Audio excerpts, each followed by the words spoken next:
Hi everybody, this is an update to the original Rodecaster Pro video where I explained how to control it with the Stream Deck.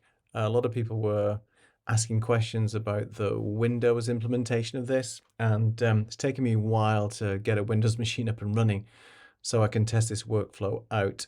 So apologies for that, but hopefully this will fix any issues that you have. And this is working on Windows as well as Mac. And this quick update video hopefully will explain to you exactly how to set it up. It is pretty straightforward. You'll just need to update the MIDI driver for the Stream Deck and everything else should work. So real quick, I'll show you my setup. So I'm just actually running a Windows 10 implementation on my Mac using Parallels. And here we've got the Stream Deck and we've got the Rodecaster, and this is just to show you it working when I press the respective buttons on the Stream Deck. So let's get into it real quick. So on the Windows 10 machine, all you have to do is go to Stream Deck first of all, and just make sure that in your plugin section in the MIDI, this was the original MIDI driver that I said for you to use. There was a recent update. I'm now using version 3.7.1, and you can basically check for an update here. Make sure you're on the latest version, which is updated for free on the Elgato Marketplace. I don't like the Elgato Marketplace, but basically you update here with this version. And then it's the same configuration as I explained in the PDF and in the original video. So let's just take a control change here, pop it into the Stream Deck. Now we're just gonna first of all set this up so the Rodecaster will record. So we'll set it to channel 1, command number 17, and you can get all these commands from the PDF as I mentioned. The main thing is the MIDI ports.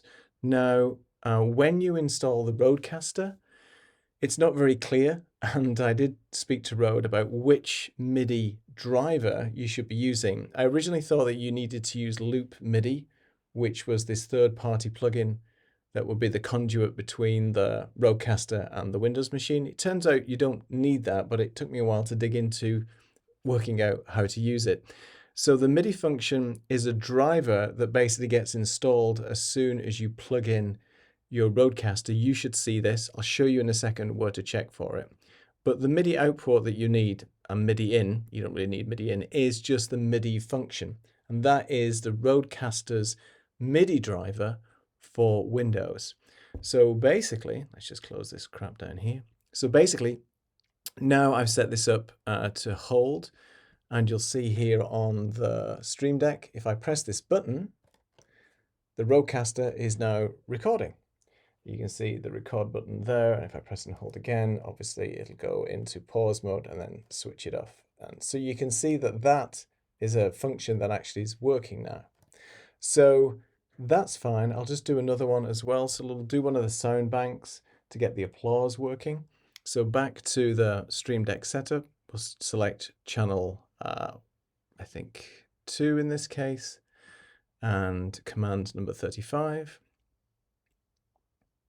And if I press this button now, you can obviously hear that this sound bank is playing, and you can see it playing there. So hopefully that will fix a few things for you Windows users that had some problems, and I'll show you quickly how to check in the device drivers that your MIDI function output ports is available. So you'll need to check whether your Rodecaster is being recognized by Windows. It should be. It is pretty much plug and play. I didn't install any other driver to get this working. If you run up Device Manager on Windows and then go to Sound, Video, and Game Controllers, if you look here, you'll see that we have the MIDI function installed. You've got the Rodecaster Pro 2 chat and the main stereo. Obviously this comes as default, but the one that you're looking for is MIDI function. And obviously, if you just go back to Stream Deck, this was the driver that I selected down here as the output MIDI port for that. So that should hopefully get everything working for you.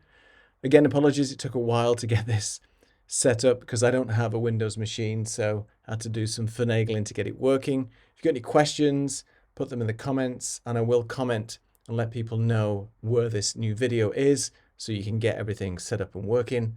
Thanks for downloading the PDF to those that did. Happy streaming, take care, see you in the next video.